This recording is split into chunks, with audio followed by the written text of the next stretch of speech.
नमस्कार। TVS talks YouTube channel में आपका स्वागत है। मैं अनुपमा के आज का 28 दिसंबर वाले लेटेस्ट एपिसोड के अपडेट्स और ट्विस्ट एंड टर्न्स के साथ फिर से हाजिर हूँ। तो उससे पहले अगर हमारे इस चैनल पे आप लोग नए हैं तो इस चैनल को लाइक और सब्सक्राइब कर लीजिएगा और वीडियो को एंड तक ज़रूर देखिएगा। तो चलिए जानते हैं क्या कुछ इंटरेस्टिंग और नया हुआ है आज के एपिसोड में पूरे डिटेल्स के साथ। तो सीरियल अनुपमा के आज के एपिसोड में हमें दिखाया जाता है कि अनुपमा प्रेम को ही पूछ रही होती है कि मुझे जवाब चाहिए, प्रेम बोलो। तभी बाहर दूध वाला आता है तो प्रेम दोबारा बहाना करते हुए कहता है कि लगता है दूध वाला आ गया मैम, मैं देखता हूँ। कहकर प्रेम चला जाता है। फिर अनुपमा इधर कहती है कि मुझे मेरे सवालों के जवाब चाहिए प्रेम, तुम नहीं दोगे तो प्रार्थना से पूछूंगी, लेकिन जवाब मैं लेकर ही रहूंगी। इधर फिर प्रेम दूध वाले से दूध रख रहा होता है और फिर वो तुरंत प्रार्थना को कॉल करता है और उसे कहता है कि सुनो प्रार्थना, अगर कोई तुझसे पूछे या हम दोनों कहीं टकरा जाए तो मैं तुझे नहीं जानता और तू मुझे नहीं जानती। स्पेशली तू मुझे अगर कहीं देख ले तो ऐसे रिएक्ट करना जैसे मैं कोई अजनबी हूँ, खास करके अनु मैम के सामने। ओके, बस हमारे बारे में किसी को भी पता नहीं चलना चाहिए, बी वेरी केयरफुल। फिर प्रेम फ़ोन रखने के बाद ये कहता है कि मेरा सच और मेरा पास्ट ऐसे बाहर नहीं आ सकता, मैं ऐसे होने ही नहीं दूंगा। दूसरे सीन में फिर अनुपमा हड़बड़ाहट में आकर बा को ये पूछने लगती है कि बा क्या हुआ, आप ठीक तो है ना, मैं कितनी डर गई थी पता है, आपने ऐसे जल्दबाजी में अभी के अभी आने के लिए क्यों कहा। बा फिर कहती है कि तो क्या पिकनिक के बाद आने को कहती। अनुपमा फिर बोलती है कि पिकनिक, कौन सी पिकनिक, कैसी पिकनिक, कौन जा रहा है पिकनिक। बा फिर बोलती है कि हम सब जा रहे हैं, राही लेकर जा रही है और किंजल की भी फ्लाइट कैंसिल हो गई तो वो भी आ रही है। अनुपमा फिर बोलती है कि तोशु और किंजल के एनिवर्सरी के लिए क्या। बा बोलती कि हाँ, और दोनों के बीच में ना बहुत दूरियां आ गई हैं तो क्या पता ये पिकनिक उन दोनों को करीब ला दे। अनुपमा फिर बोलती कि हाँ कान्हा जी करें ऐसा ही हो, और पिकनिक शब्द सुनते ही एकदम से मेरा बचपन याद आ जाता है, मुझे जाना चाहिए हमको बा। और वैसे भी पिकनिक के लिए चाहिए क्या, एक घर के पास वाले कोई गार्डन या वहाँ पर चद्दर चटाई और खाने के लिए बहुत सारा खाना और थर्मस वाली चाय और आइस बॉक्स वाला ठंडा पानी और सारे घर वाले। बा फिर बोलती कि और साथ में फुर्सत भी। अनुपमा बोलती कि हाँ फुर्सत यही तो एक चीज़ है जो नहीं मिलती, आजकल घर वालों को सब कुछ मिल जाता है, बस फुर्सत ही नहीं मिलती। बा फिर बोलती कि देखो हम लोगों को तो मिल गई। अनुपमा फिर बोलती कि तो खुशियाँ भी मिल जाएंगी बा, या फिर ऐसा कहिए कि हम खुशियाँ छीन लेंगे। सीरियल के दूसरे सीन में फिर राही प्रेम के पास आती है और उसे कहती है कि प्रेम हम पिकनिक पर जा रहे हैं तोशु भाई और किंजन भाभी के एनिवर्सरी सेलिब्रेट करने के लिए, परी और इस फैमिली की खुशी के लिए जा रहे हैं, तो प्लीज़ वहाँ जाके ऐसा कुछ मत करना। प्रेम फिर बोलता है कि दीवाना हूँ, डफर नहीं। राही फिर बोलती कि तो फिर तुम कल जो करने जा रहे थे वो क्या था। प्रेम बोलता है कि बेबसी, जितना आप झूठ बोलेंगी मैं उतना ही सच निकलवाने के तरीके ढूंढते रहूँगा। जब प्यार किया है तो एक्सेप्ट करने की हिम्मत भी करिए राही। सीरियल के अगले सीन में फिर पिकनिक जाने के लिए बाहर बस खड़ी हुई होती है। तभी बा और तोशिए कह रहे होते हैं कि कितना टाइम लगा रहे हैं बाकी सब। तभी सब लोग आते हैं तो बा उनको ये कहती है कि निकलने में 2 घंटे लगा दिया तुम लोगों ने, और ये गाड़ी वाला फिर घंटों के हिसाब से किराया लेगा। अंश फिर बा को कहता है कि नहीं बा, पूरे दिन के लिए बुक की है हमने।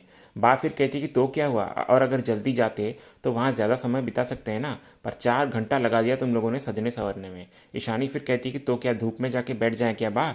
पाकी फिर ईशानी को कहती कि बा का बस चले ना तो वो शाम की ट्रेन पकड़ने के लिए सुबह से स्टेशन पर जाके बैठ जाती। बा फिर कहती कि तो अच्छी बात है ना, उसमें बुराई क्या है।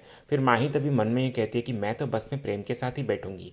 किंजल तभी सबको पूछने लगती कि पर अचानक ऐसे पिकनिक का प्लान क्यों। परी फिर कहती कि ऐसे ही फॉर ए चेंज। अंश फिर बोलता कि पर हमारी अनुमा कहाँ गई, अब तक क्यों नहीं आई। पाकी फिर कहती कि आज यूजुअल गैस बिजली खिड़की पानी कावेरी टॉफ़ी सबको देख कर आएगी। फिर सब लोग एक एक करके बस के अंदर बैठ जाते हैं। तोशु फिर बस में बैठकर खिड़की से अंतमा को बुलाने लगता है, बोलता है कि मम्मी चलो जल्दी से। अंतमा फिर इधर अंदर से कह रही होती है कि आ रही हूँ बस 1 मिनट, कहकर वो कान्हा जी के मंदिर के सामने ये बोलने लगती है कि सॉरी कान्हा जी, घर काफ़ी देर के लिए बंद रहेगा इसलिए जलते हुए दिए छोड़कर नहीं जा सकती ना, तो आपके चरणों में ये काजल की वाटी छोड़कर जा रही हूँ। बस कृपा कीजिएगा कि जिस तरह से सब हंसते खेलते जा रहे हैं उसी तरह से हंसते खेलते वापस आएँ, वरना आप तो जानते हैं ना इस फैमिली को 1 मिनट भी नहीं लगता कलेश करने के लिए। और हाँ, इस पिकनिक पे मेरे 3 एजेंडा हैं। सबसे पहले तो माही से बात करनी है क्योंकि वो एकदम पागल सी हो गई है। दूसरा, मुझे मेरी राही के मन को पढ़ना है। और तीसरा, प्रेम के सच को बाहर लाना है। तो मेरी हेल्प कीजिएगा कान्हा जी कि मैं अपने सवालों का जवाब लेकर ही वापस आऊँ। जय श्री कृष्ण कहते हुए वो घर के बाहर आ जाती है कि तभी वो ठाकुर जी के चरणों पर रखा हुआ काजल की बाटी नीचे गिर जाता है। तो अनुपमा ये कहती है कि ध्यान रखना कान्हा जी। फिर इधर दूसरी तरफ अनुपमा भी आ जाती है और सबकी बस में जर्नी शुरू होती है। तभी बस में बैठे हुए माही प्रेम को ये कहती है कि आज पिकनिक में बहुत मज़ा आएगा ना प्रेम। प्रेम फिर बोलता है कि हाँ। तभी प्रेम अंश को ये बोलता है कि अंश कुछ गाना वाना हो जाए ताकि पता तो चलना चाहिए कि हम पिकनिक पे जा रहे हैं। परी भी फिर बोलती कि नहीं नहीं, गाना तो बोरिंग आइडिया है, हम गेम्स खेलते हैं। बा फिर कहती कि तो फिर हम एक काम करते हैं, अंताक्षरी खेलते हैं ना, गेम की गेम हो जाएगी और गाना का गाना भी हो जाएगा। परी फिर कहती है कि नहीं बा, आप पता नहीं कौन से ज़माने की गाना गाएंगी और वो गाने हमने कभी सुने भी नहीं होंगे। बा फिर बोलती कि तो हमने भी तुम्हारे ज़माने के गाने नहीं सुने। ईशानी फिर बा को कहती है कि हाँ तो सुना कीजिए ना, जो आपके ज़माने के गानों से बहुत गुना बेटर है। अनुपमा फिर बा को कहती है कि बा देखिए ना, आपके ज़माने के गाने का मजाक उड़ा रहे हैं ये लोग। बा फिर कहती है कि तुम लोगों को क्या पता, हमारे ज़माने के गाने में तो शायरी होती है, कविता होती है और उसमें अर्थ भी होता है, पर तुम्हारे ज़माने के गानों का कोई मतलब ही नहीं होता। अंश फिर बोलता है कि ठीक है तो चलिए हम गेम शुरू करते हैं। कहकर फिर वो सबको ये कहता है कि सब जिस ऑर्डर में बैठे हैं उसी ऑर्डर में गेम होगा, फ्रॉम लेफ़्ट टू राइट। सबको एक एक नाम लेना है, एक एक सेकंड में। जो भी नाम लो कोई बात नहीं, बट वो नाम रिपीट नहीं होना चाहिए। जिसने भी नाम रिपीट किया और बीच में अटका तो वो आउट। फिर सब लोग एक एक करके नाम लेने लगते हैं। तभी इसी बीच प्रेम खेल खेल में प्रार्थना का नाम ले लेता है, तो अनुपमा प्रेम को अचंकित होकर देखने लगती है और वो अपने टर्न में कोई नाम ही नहीं ले पाती, तो वो गेम से आउट हो जाती है और प्रेम भी इधर सिर्फ अनुपमा से नज़रें चुरा रहा होता है। तभी बस फिर उस पिकनिक स्पॉट पे पहुंच जाती है, तो अंश कहता है कि पहुंच गए हम। बा फिर ये कहती है कि अरे ये कहाँ आ गए हम। अंश फिर बा को बोलता है कि अरे बा, रिजॉर्ट महंगा पड़ जाता ना, तो एक बंगलो बुक किया है मैंने। फिर बस के पहुंचने के बाद प्रेम पहले बस से उतरता है और माही भी उसके पीछे पीछे उतर रही होती है कि उसका पैर फिसल जाता है और वो गिरने वाली होती है कि प्रेम उसे संभाल लेता है, और इधर राही भी पीछे से ये सब देख रही होती है। तभी प्रेम जब पीछे मुड़ता है तो उस फार्म हाउस पे लिखा हुआ नाम गायत्री निवास देखकर चौंक जाता है। फिर सब लोग भी इधर बस से नीचे उतरने लगते हैं और उसकी ये हालत देखकर अनुपमा भी उससे पूछती है आकर कि सब ठीक। प्रेम फिर बोलता कि हाँ मैम सब ठीक है, मैं बस याद कर रहा था शायद दोस्तों के साथ इस बंगलों पे आ चुका हूँ पहले, मैं सामान लेकर आता हूँ, कहकर प्रेम चला जाता है। फिर अनुपमा को कुछ तो अजीब लगता है प्रेम को देखकर।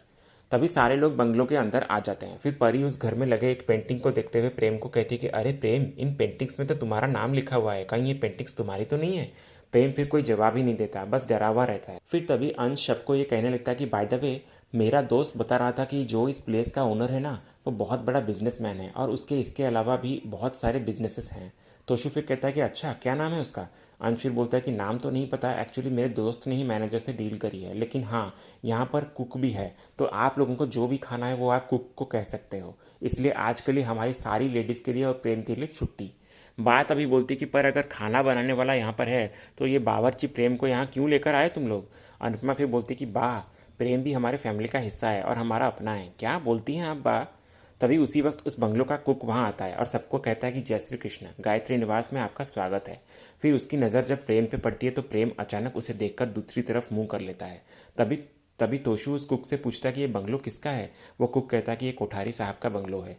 और ये कहने के बाद वो फिर प्रेम के पास आकर उसे कहने लगता है कि मैं शायद आपको जानता हूँ। प्रेम फिर उनको कहता है कि नहीं नहीं, मैं तो पहली बार यहाँ पर आया हूँ, ना मैं आपको जानता हूँ ना आप मुझे जानते हैं। फिर वो कुक प्रेम को कहता है कि मैं 30 सालों से इस घर का देख रेख कर रहा हूँ बेटा, तो आपका चेहरा कोठारी साहब के इतना बोल रहा होता है वो कुक। तभी प्रेम बात को पलट देता है और उन्हें कहता है कि मुझे बहुत भूख लगी है, तो प्लीज़ ज़रा चाय और स्नैक्स का इंतज़ाम कीजिए ना। अनुपमा फिर तभी उस कुक को पूछती है आकर कि एक मिनट सुनिए ना, ये कोठारी साहब कौन है। फिर वो कुक कहता है कि अरे आपने कोठारी ज्वेलर्स का नाम तो सुना होगा ना, गुजरात के सबसे बड़े ज्वेलर हैं। अनुपमा फिर बोलती है कि हाँ उनका नाम किसने नहीं सुना, वो तो बहुत मशहूर हैं और अहमदाबाद में तो कितने ब्रांच भी हैं उनके। फिर वो कुक बोलता है कि जी जी सही बोला आपने, उनके और भी कई सारे बिजनेस है। पहले कोठारी साहब अपनी बीवी और बच्चों के साथ छुट्टियां मनाने आते थे यहाँ पर, बहुत ही खुशहाल परिवार था उनका मैडम, लेकिन जैसे उनकी खुशियों को किसी की नज़र ही लग गई, पत्नी के स्वर्गवास के बाद कोठारी साहब और उनके बच्चों ने यहाँ आना ही छोड़ दिया।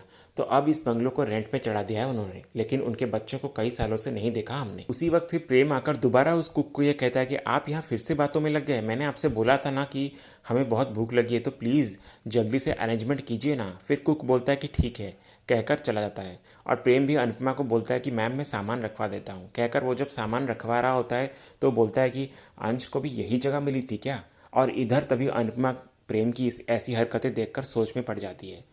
अगले सीन में फिर अनुपमा तोशु और किंजल की आंखों में पट्टी बांधते हुए उनको एक जगह पर लेकर आती है और फिर जब वो लोग अपनी पट्टी खोलते हैं तो देखते हैं कि सारे घर वाले उनके सामने खड़े हुए होते हैं और उन्हें एनिवर्सरी की ढेर सारी विशेष देते हुए नजर आते हैं और साथ में अनुपमा भी दोनों को विश करती है। तोशु फिर कहता है कि थैंक यू सो मच, आप लोगों ने तो हमें सरप्राइज़ दे दिया।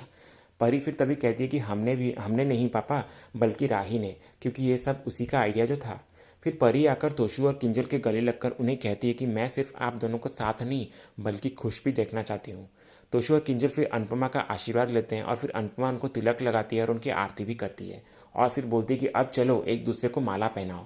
फिर तोशु और किंजल एक दूसरे को माला पहनाने लगते हैं और बा के भी आशीर्वाद लेते हैं आकर। फिर सब लोग एक एक करके दोनों को तोहफे देते हैं। किंजल और तोशु ये सब देखकर बहुत इमोशनल हो जाते हैं और फिर सबको कहते हैं कि थैंक यू एवरीवन, आप सब ने इतना अच्छा सरप्राइज़ दे दिया हमको।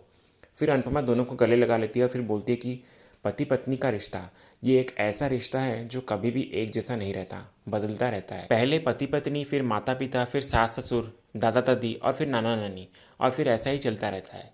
फिर अनुपमा कहती है कि इस रिश्ते में बस एक चीज़ है जो हमेशा एक जैसी रहती है, वो है इस रिश्ते को बचाने की और निभाने की कोशिश। अगर साथ रहना है तो कोशिश करो कि ये रिश्ता कभी बोझ ना लगे। वो इंटरनेट पे जो होता है ना एल्गोरिदम, बिल्कुल ऐसे ही लाइफ में जो रंग हम एक बार लाइक कर देते हैं ना तो ज़िंदगी भर बार बार हमें वही रंग दिखाई देने लगते हैं। और अगर हम खुशी, हंसी और प्यार को लाइक करें तो ज़िंदगी में बस प्यार ही प्यार होगा। लेकिन अगर एक बार हम गुस्से को, झगड़े को लाइक करें तो ज़िंदगी में बस झगड़े ही झगड़े होंगे, शांति ज़रा भी नहीं होगी। और मान लो ज़िंदगी के एल्गोरिदम में गलती से कुछ गड़बड़ हो भी गया तो उसे सुधारने की और बदलने की कोशिश तो कर ही सकते हैं ना। अरे सोशल मीडिया पे भी रोज़ रोज़ हर एक पोस्ट कोई लाइक नहीं करता, तो फिर ये तो ज़िंदगी है और यहाँ पर रोज़ रोज़ हर दिन लाइक कैसे करेंगे लोग। कभी कभी गड़बड़ी हो जाती है, नेगेटिव कमेंट्स भी आते हैं, इसलिए साथ रहना है रहो, लेकिन अपने लिए, किसी और के लिए नहीं। खुशी से और अपने मन से रहो, मजबूरी में नहीं। तभी परी ये कहने लगती कि तब मैं छोटी थी इसलिए समझती नहीं थी, पर अब समझती हूँ। आप दोनों सिर्फ मेरी वजह से एक साथ मत रहिए, बल्कि मैं सिर्फ ये चाहती हूँ कि आप दोनों खुश रहिए और कुछ नहीं। फिर अनुपमा दोनों को समझाते हुए कहती है कि आज तुम दोनों की वेडिंग एनिवर्सरी है तो इसे पूरे मन से सेलिब्रेट करो और फिर आराम से बैठकर एक दूसरे से बात करना, सोचना, फिर डिसीजन लेना कि तुम दोनों इस रिश्ते में चाहते क्या हो, और अगर इस रिश्ते को बचाना है तो इसे बचाने के लिए क्या कर सकते हो। उस प्यार को याद करो जिस वजह से तुम दोनों इस रिश्ते में बंधे थे, और हो सके तो गलतफहमी को दूर करने की कोशिश भी करो। अगर एक्सप्लेनेशन चाहिए तो मांगो और एक्सप्लेनेशन भी दो। तो किसी भी फैसले पे पहुंचने से पहले एक बार पूरे मन से और पूरी ईमानदारी से कोशिश तो करो। तभी प्रेम ये सब सुनकर राही को मैसेज करते हुए कहता है कि रिश्ते में प्यार ना हो तो वही हाल होता है जो तोशु सर और किंजल मैम के साथ हुआ। फिर भी आप मुझे माही की तरफ ढकेल रही हैं। ऐसे ज़बरदस्ती के रिश्ते में ना ही मैं खुश रह पाऊंगा और ना ही माही को खुश रख पाऊंगा। उसी वक्त फिर माही भी प्रेम की तरफ देखकर मन में ये कहते कि तोशु भाई और किंजल भाभी की लव मैरिज हुई थी ना, फिर भी रिश्ते में इतना कड़वापन आ गया, लेकिन मैं और प्रेम ऐसा नहीं होने देंगे। पूरी लाइफ एक दूसरे से प्यार करते ही रहेंगे। और इसी सीन के साथ ही आज का ये एपिसोड यहीं एंड होता है। तो इसी तरह की अनुपमा के लेटेस्ट एपिसोड के अपडेट्स जानने के लिए हमारे इस चैनल से जुड़े रहिए और चैनल को सब्सक्राइब कर लीजिएगा। वीडियो अगर आज का पसंद आए तो वीडियो को लाइक भी कर लीजिएगा। मिलते हैं हम एक नए एपिसोड के अपडेट्स के साथ। धन्यवाद।